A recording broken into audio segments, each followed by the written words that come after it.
you're totally right. Yeah. Um, So how did you get the opportunity to be an au pair? Like that's the yeah. next step in this journey, right? So basically, yeah, my friend Brooke, she did it, and I don't even I think a friend of hers did it. So she saw that and she was like, okay, well I can do this. And basically, for people listening, an au pair is like a nanny that lives with you and takes care of your kids. And so basically, my friend Brooke, she lived with this Italian family in Milan, and they gave her a place to stay. She actually had her own like separate little apartment.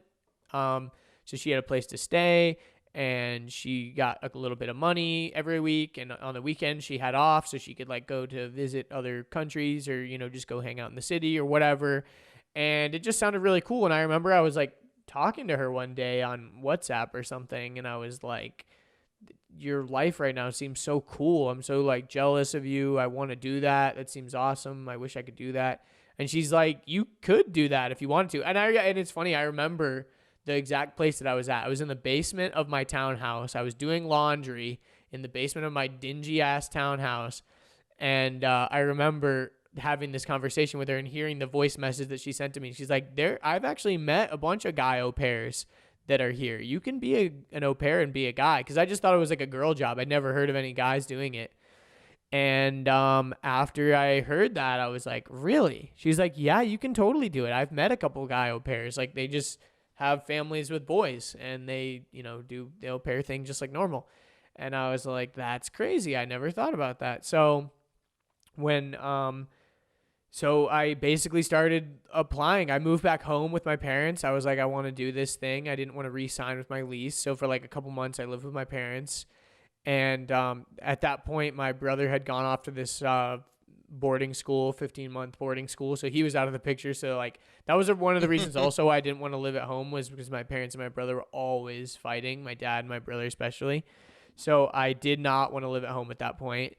And even if it was going to save me some money or whatever, it wasn't worth it. So that's also another reason why I was living in Kennesaw with these other guys. But anyways, so my brother was out of the picture. So I was like, okay, fine. I can live at home and I can save a little bit of money right now. And also, we were going through a weird transitionary time with our business and all this stuff. And one of the main roommates had moved out, and it was just like not the same situation. So I was like, I'm out of here. I'm going to do this au pair thing. And, so I started applying on this website. It's called aupairworld.com. You don't need to go through an agency. You don't even need to pay any money. You just go on there and make a profile, and you basically say, there's a bunch of qualifications, and they say like, what are you looking for? What countries do you want to apply to? What ages do you want to work with? Do you smoke? Do you drink? Do you this, do you that, blah, blah, blah. It's almost like a dating profile. You fill it out based on your preferences, and then it actually matches you with families that match your criteria. And then from that point, you can message with them. If you pay for the pro version of Au Pair World, you can get like unlimited applications, or you can send messages before they match with you and all kinds of things. But I never paid for it. I always got the free version, and it always worked, because the thing is you were only limited to a certain amount of like messages with them. But if they send you their Skype information, then you can just jump off of that platform and then just go on Skype. Like, it doesn't matter. So not like Airbnb where they just X everything out. Yeah, exactly. You have to get real creative when you want to get off the platform. Kind of like Craigslist or Spell It, or FOURZERO FOUR. And you spell it with like uppercase and lowercase and numbers and symbols. Yeah. But anyways, I think we had to do something like that. But anyways, you end up, applying and getting on Skype interviews with families. And I think I had a couple before the one that I finally went with the first time. It was like this Italian family. They had 2 little boys. They lived in Milan, and it sounded great. I was like, I've never even been out of the country, really. The only time I'd ever been out of the country was to go to like Mexico for spring break. So it wasn't even like real Mexico. It wasn't like Mexico City or anything. Like, it was just like Cancun, or Cozumel. Sorry, not Cancun.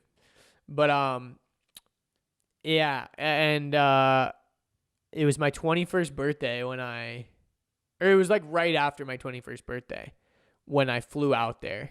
And it was funny because I remember thinking like, 21st birthday is supposed to be like this big thing. And then a couple days later I fly out and it's like, woohoo, I'm 21, I can finally drink now. And then you get to Italy and it's like, you could have drank here for years. Like, it wasn't special at all. It wasn't like fun. And, like it wasn't like American drinking culture. And honestly, I'd already drank in college and whatever. So it wasn't like I hadn't drank. I mean, I just told you I drank in high school. But anyways, so yeah, I lived in Milan for 3 months, or not even in Milan, but this family was really wealthy. They had housekeepers. They had multiple houses. So Didn't basically, the house you stay in was like before they had central air, so they had to like strategically like open and close? Most houses in Italy are built before that. So like, and a lot of houses, even like, dude, even in like Michigan, bro, a lot of houses don't have AC. They only have heat. I don't know if you know this, but like I didn't know that until recently. It's like, wait, you're telling me the schools don't have AC? Like literally that's a thing. Like schools don't have AC. That's why they start later, is because the schools are too hot in the summer to start school. So they start like later than us. Like it's hilarious. And because of like global warming and like all this stuff now, like they're having to like shorten their school year because like it gets too hot in the summer. Anyways, that's a funny thing. But I know there's also a big European audience that listens to our podcast, which is funny. So probably some of this stuff people are gonna be like, we've had AC, blah, blah, blah. But in a lot of Europe, they don't have central AC at all. They only have these little units that are installed by room, basically. So there's like a little AC unit that's like for your room. And then there's another one for the living room and another one. And it's actually very practical because, a lot of times in your house, you're not using most of the rooms. You're probably using like your bedroom and the kitchen mostly or whatever. And a lot of these houses were built a long time ago. So a lot of them are built in a way that was designed for airflow and are very insulated, and they're not so affected by just like the sun and stuff. Like they stay cooler.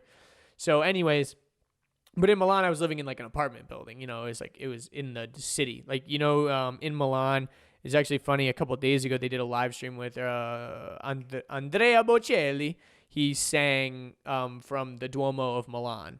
And the Duomo in Milan is like the biggest landmark of Milan. And I lived within 5 minutes walking distance of the Duomo. Like I could literally technically like 5 minutes of living next to the Eiffel Tower almost. Yeah, very, very similar. Like I could literally just walk right there. I could ride my bike. I could walk. And I would, every day when I got off, I'd walk over to that area. That's where kind of the main city center kind of thing was. And I'd explore and ride my bike. That's where all the cool cats and kittens were. Yeah, all the cool cats and kittens. It's pretty touristy. It's a pretty touristy area. That's where also like a lot of the fancy stores.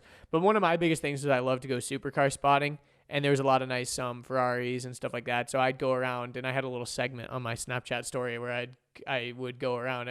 I'd pretend like I was Steve Irwin, and I'd be like, all right, on today's episode of Supercar Spotting, we're going to go see if we can find a Ferrari. And like I'd go around, and I'd be like, I've seen many Californias, but today I'm looking for an F12 Berlinetta. Let's see if we can find one. Like, and I'd go around like literally trying to find like a specific car. It was like one of the fun things I did. And actually another fun thing that I did when I was an au pair was I had this snap code experiment that I did where basically on Snapchat, they had this QR code where you could scan it and it would add someone as a friend on Snapchat. They still have this. Instagram has it too now. But I did an experiment where I printed out my snap code onto physical stickers, like 500 stickers.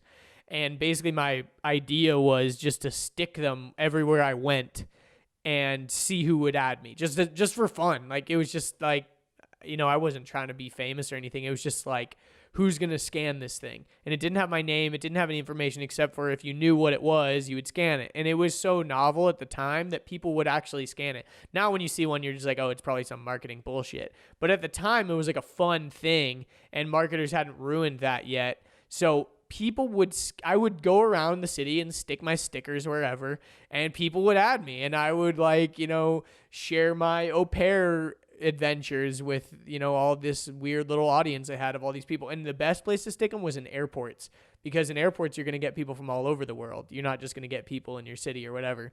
So when I was, going to Italy, actually, what happened? This is what happened. On my way to Italy, I ordered the stickers and they didn't come in time. And so or maybe they did.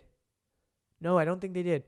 When my parents came to visit me, in the middle of my time there, they brought the stickers because they finally arrived like the day after I left. And so they brought me the stickers, and then that's when I started the experiment. And what was funny is my mom stuck one in the airport before they even got to me, and someone added me from the sticker that she put in the airport. I'm like, oh shit, I didn't even put that one there, and someone added me from like New York or whatever. Hope you enjoyed that clip. If you'd like to see the full episode, click right here. If you'd like to subscribe, click here. If you'd like more clips, we got 2 more right over here.